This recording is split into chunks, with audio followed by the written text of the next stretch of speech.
Guys ചൂണ്ടിടാൻ വന്നപ്പോൾ ഞങ്ങളുടെ വണ്ടി മിക്കവാറും പശു അടിച്ച് തിന്നും മിക്കവാറും. എടാ കിച്ചപ്പ വേഗം ചെല്ലടാ. ഏതാ ഫുൾ ഗെറ്റപ്പിൽ ചൂണ്ടിടാൻ വന്ന അങ്ങനെ ഏക വ്യക്തി വിച്ചു കേട്ടോ. നോക്കിയടാ ആയി എന്താണ് വെച്ച് ബാഗിലെന്താ? ബാഗിൽ പാപ്പം.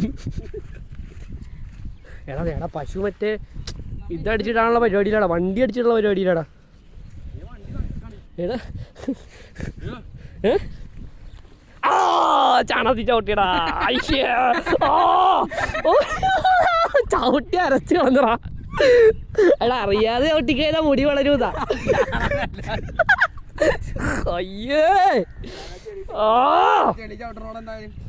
അപ്പൊ ഈ ചാണകത്ത് ചവിട്ടി എന്നോടാണോ നീ ചെളി ചവിട്ടാനും പറയണേ? വിജയം തന്നെ വെച്ചത് നീ. ഐ